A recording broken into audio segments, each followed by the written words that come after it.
నా పేరు Padma. RDT LIC HFL ప్రాజెక్టులో సీఓగా పనిచేస్తున్నాను. కలకత్తాలో జరిగిన మౌమిత డాక్టర్ పై జరిగిన అత్యాచారం గురించి వివిధ గ్రామాల నుంచి వచ్చిన మహిళలము, తర్వాత మా సిబ్బంది, మా area team leader Subrahmanyam sir గారు కలిసి మరి కాలేజీ సంఘమిత్ర కాలేజీ స్టూడెంట్స్తో ఈరోజు ర్యాలీలో పాల్గొనడం జరిగింది. ముఖ్యంగా దేశంలో ఎంతో మంది ఆడపిల్లల మీద అత్యాచారాలు జరుగుతున్నాయి. గత సంవత్సరాల నుంచి చూసుకుంటే ప్రియాంక రెడ్డి డాక్టరే, తర్వాత హన్మకొండలో ప్రీతి పైన జరిగింది కూడా హత్యనే, చైత్ర పైన జరిగింది కూడా హత్యనే. కానీ అంటే ప్రభుత్వాన్ని నేనేం తప్పు పట్టట్లేదు, కానీ మహిళలపై చాలా ఘోరంగా అత్యాచారాలు, హింసలు జరుగుతున్నాయి.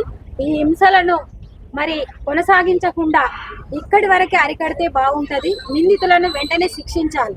నిందితులను వెంటనే శిక్షించకపోతే ఇంకా రోజు రోజుకు అత్యాచారాలు పెరుగుతూ పోతున్నాయి. తప్పు చేసిన వారి స్థాయిని బట్టి శిక్షలు అమలవుతున్నాయి అనే విషయంలో ఒక మహిళగా మీరు ఏ విధంగా స్పందిస్తారు?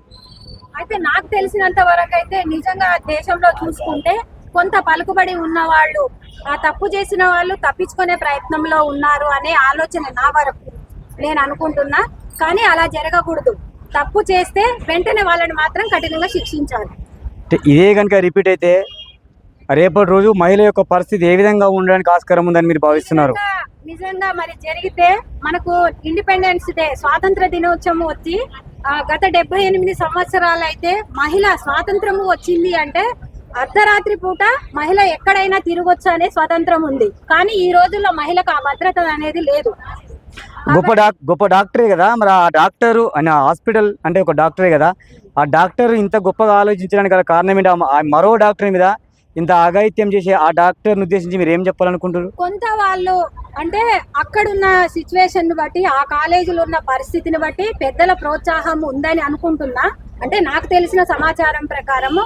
కానీ ఆ యొక్క మహిళ అంటే ఆ యొక్క మౌమిత డాక్టరు ఆమె ప్రత్యేక అధికారాలు, ప్రత్యేక అవకాశాలు కల్పిస్తున్నామని చెప్పుకుంటూనే మహిళల మీద జరిగే అటువంటి కేసుల్లో భారతదేశం నెంబర్ 1 స్థానంలో ఉండబోతుంది. అది తెలుగు రాష్ట్రాలైనా, నార్త్ ఇండియా అయినా ఏదైనా కూడా గౌరవం ఇవ్వడంలో గౌరవం ఇచ్చినట్టు ఎప్పుడు అర్థమవుతుందంటే మహిళకి ఇచ్చే గౌరవాన్ని మనము ఒక మహిళ గౌరవించబడ్డదని నిజంగా నిరూపణ కావాలంటే ఏ మహిళ మీద, ఏ స్టూడెంట్ అమ్మాయి మీద జరిగినటువంటి దుర్ఘటనల మీద ప్రభుత్వాలు కానీ, చట్టాలు కానీ ఎప్పుడు వేగంగా స్పందించి శిక్షను అది నిరూపించే క్రమంలో వేగంగా ముందుకెళ్ళి దానికి పోలీసు అయినా, ప్రభుత్వాలైనా, చట్టమైనా వేగంగా స్పందించి నిందితుడిని శిక్షించినప్పుడే మాత్రమే మహిళలకి న్యాయం జరిగిందని భావించడానికి ఆస్కారం ఉంది.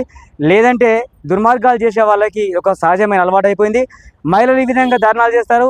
ప్రతిపక్షాలు లేదా ఇతర పార్టీలకు సంబంధించిన వాళ్ళు రోడ్డెక్కి కొవ్వొత్తులు వెలిగించడం చేస్తారు. కొద్ది రోజుల తర్వాత ఇది సమస్య పోతుంది అనే క్రమంలో దీని యొక్క లోపాలను లేదా ఇక్కడ ఉండేటువంటి విషయాలని పసిగట్టినటువంటి దుర్మార్గులు వాళ్ళు ఏ డిపార్ట్మెంట్లో ఉన్నా కూడా రేపు ఎలాంటి అన్యాయం చేయాలన్నా కూడా ఒక మహిళ విషయంలోనైనా, లేదంటే తోటి ఉద్యోగురాలు లేదా ఇతరుల విషయంలోనైనా బలమైన శిక్షలు, బలమైనటువంటి చట్టాల్లో మార్పులు వస్తాయి తప్ప ఇది జరగదు.